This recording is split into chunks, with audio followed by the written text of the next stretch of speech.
Now on to Iran, a country that is once again in the spotlight and dominating discussion both for national and international leaders, and for much of the U.S. mainstream media as well. Now, this is in part due to an article published over the weekend in the New York Times, which sparked major discussion about the U.S. role in dealing with Iran ahead of tonight's presidential debate on foreign policy. The article outlines somewhat vaguely how both the U.S. and Iran have agreed, in principle, to talks after the November 6th election. The talks would be aimed at Tehran curbing its nuclear ambitions, though some have called it an attempt by Iran to use the prospect of direct diplomatic talks to buy time. Following the publication of the article, both the White House and Iranian officials publicly denied it. National Security Council spokesman Tommy Vietor says it's not true that the United States and Iran have agreed to one-on-one talks or any meeting after the American elections. We continue to work with the P5+1 on a diplomatic solution and have said from the outset that we would be prepared to meet bilaterally. The president has made clear that he'll prevent Iran from getting a nuclear weapon and that we will do what we must to achieve that. We want to dissect this and also to look at it in a few different ways. I've got Adam Paramity, a producer for HuffPost Live, to help me do that. Adam, I know you've covered this from a few different angles. Let's put politics aside for just a second here and talk about the foreign policy aspect of this. If this New York Times article is true, or even parts of it are true, what are the implications here? Sure. Well, the implication is that the United States has publicly vilified Iran, and now they're going largely behind the U.S. public's back and is reaching out to them to, for whatever reason or for whatever way, create a political resolution to the nuclear file, to the nuclear program. That has many people in Washington worried. You know, there's been this sort of, for the last 30 years or so, Iranophobia in the American political culture. And so any attempt by, the Obama administration to reach out to Iran can really be used by their political opponents, their domestic political opponents, to create fodder for the campaign, for the debate tonight. On the foreign policy realm, I argue that it's largely good for Obama to do this. I think this issue with Iran-U.S. relations is really reaching a crucial point where the Iranian public is buckling under these, most profound sanctions, and the U.S. position of power in the region is, really precariously, delicately in the balance.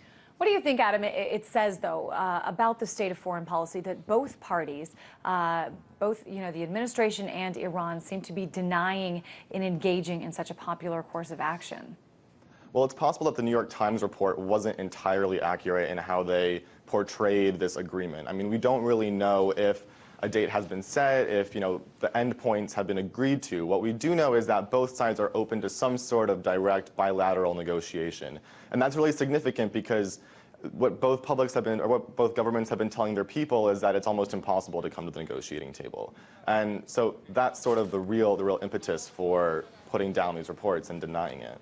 So, okay, we will bring politics into this. Some calling this, a quote-unquote October surprise, saying it could give the president, like you said, it could be a popular thing, give the president a boost. But I'm wondering, is there any indication that Mitt Romney would refuse talks or would even do things differently if he's elected? Well, it's a good question, because I think Iranian leaders in their public statements have even said that they don't really see much of a difference between Obama and Romney. I mean, we see in the last 4 years, the Obama administration has largely continued or expanded Bush's covert policies against the Islamic Republic of Iran. So there isn't really, an idea of what a Romney presidency would do in negotiations. I think it would be a bad idea for Romney to pull out of talks if they were agreed upon, because it would make it seem like Romney really isn't interested in talks, and it would put the onus on the United States to kind of come to the table. And that's not a position that the U.S. wants to be in. Instead, I think Iran looks at the United States as a system, as a continuous system, and one that has really, kept a same policy of pressure and more pressure on Iran for the last 30 years or so. It's been so interesting watching, the media reaction to this. It used to be that a big story would be saved, for the front cover of the Sunday New York Times, and I think eventually that's where it was printed. But this came out on Saturday, so that it gave the producers of those Sunday shows enough of a chance to change the topics and to book guests.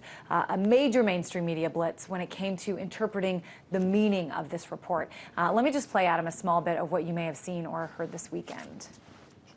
Days before the big debate on foreign policy, the Obama fan club newsletter, i.e. the New York Times, drops a bombshell, claiming the U.S. and Iran have agreed to negotiate on nukes. Let me ask you about something that's developing this morning. In the New York Times, exclusive reporting about Iran. Yesterday, there were reports that the administration is considering or moving toward direct negotiations with Iran over its pursuit of nuclear weapons. The timing of this is so curious. The weekend before this final presidential debate. Hours really before, and I think that's why the White House was so quick in its denial last night. So the timing, the curious nature of this, what about the fact that most Americans, at least according to polls, would prefer diplomatic talks to the alternative, no talks at all, or military force? Sure, and that was one of Obama's original 2008 campaign promises. He wanted to bring Iran to the table and come to the table for talks. I don't think he entered the White House really knowing what that would entail. When he made his proposals, some would say that they were half-hearted, that they didn't really address key Iranian concerns over the U.S.'s presence in the region, and some would say that Iran just wanted to buy time. I think that these current round of sanctions kind of play into that because it gives the Obama administration the chance to say, look, we can save face now.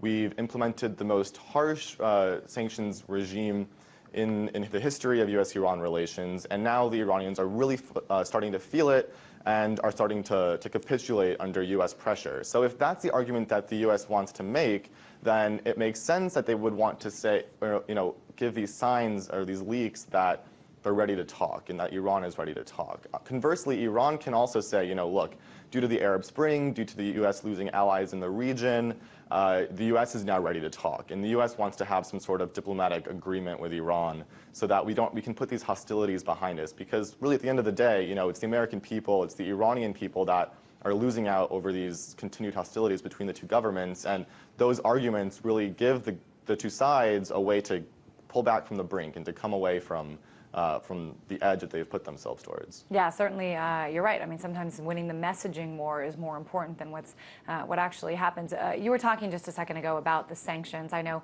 an official with the Obama administration said today that while diplomacy could be a part of the puzzle, sanctions have been essential to the U.S. plan designed to pressure Iran to come back to the table. I mean, is this a desperate measure by Iran because of these crippling sanctions, or do you think there's a whole lot more to the puzzle here? I think at the end of the day, these nuclear negotiations are really more geopolitical in nature. The sanctions have had definitely a horrible toll on the population. My own family included is feeling these sanctions. I think that it can be used as a way, again, to bring both sides to the table. But what's interesting is that, Congress is the one that has enacted these sanctions, and so it would take legislation to repeal them. Additionally, they've implemented these sanctions for a whole variety of reasons, not just the nuclear program. Ostensibly, the human rights violations that Iran has committed, or its, quote-unquote, global support for terrorism. And so it's hard to see how, the U.S. administration, Obama's administration, would repeal these sanctions piecemeal if Iran had some sort of agreement for its nuclear program. Adam, I just heard you say that even your family has been impacted by the sanctions. I mean, what have you heard? What do you think is the story not being told in the U.S. that you would like to get across here? Well, I think what's most interesting is that the U.S. administration has said that we're going to let humanitarian and medical aid go through, and that's true. They're not preventing that, but what they are doing is cutting off effectively Iran's central bank and also how it pays on the international market for financial transactions. And that has effectively created an economic humanitarian blockade because, quite frankly, Iranian hospitals can't pay pharmaceutical companies for the medications they need. And so people, Iranian Americans are resorted to bringing medication with them, mass amounts of Tylenol, special cancer-related treatments or medications to Iran physically because, quite frankly, the hospitals there can't buy it themselves due to the financial sanctions. Certainly some basic things a whole lot of people in this country probably take for granted, and just so much going on there that we really aren't so aware of. Adam Paramity, a producer with HuffPost Live, thanks so much. Thank you.